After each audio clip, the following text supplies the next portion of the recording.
Energia komunitateak, herritarrak, administrazio publikoa eta enpresak barne biltzen dituen proiektua dira energia sortzeko.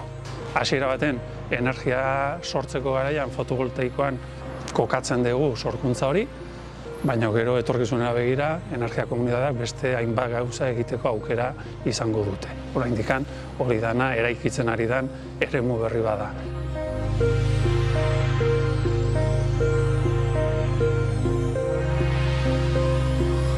Etorkizunak, transizio energetiko horretan, enpresa handietatik haratago herritarrak protagonismoa nahiko bagenuke, dependentzia hori gutxitzeko, tresna egoki izan daiteke energia komunitateena.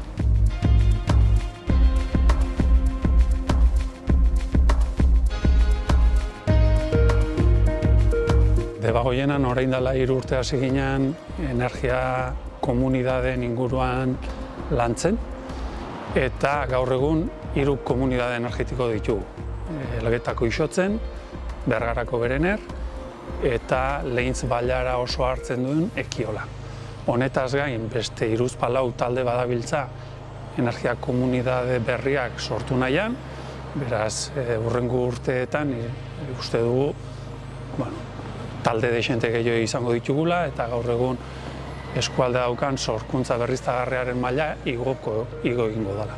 Isotzen da, irabazi asmorik gabeko kooperatiba moduan eraikita dagoen elkarte bat, eta bertan biltzen ga energian inguruko ardura daukogun hainbat herritar, daukogu ardura eta gaina asmoa gogua zerbait inal izateko egoera hobe hau batera joateko. Lehintz Bailara Ekiola da kooperatiba bat, non plaka fotovoltaikoaren bitartez energia berriztagarria sortu eta kudeatu egiten duena eta bere bazkideen kontsumoari erantzuteko asmoz. Hau dana, modu jasangarrian, irabazteko asmorik gabe eta transizio energetikoaren pauso bat emanez.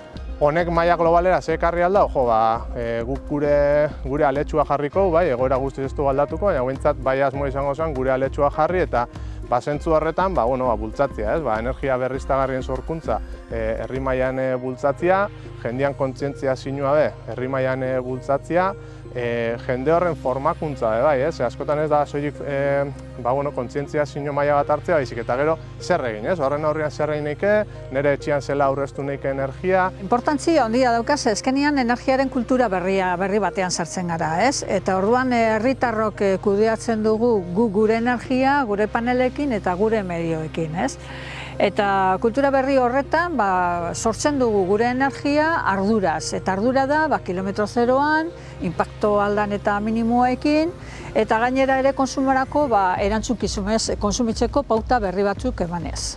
Komunitate energetikoa egiten gabitzenean, azkenean iraunkortasuna eta jasangarritasuna gaina erdigunean izan da, udalok hor badaku zer esana, eta nik uste batez be 2 aspektu nabarmenduko nituzkela.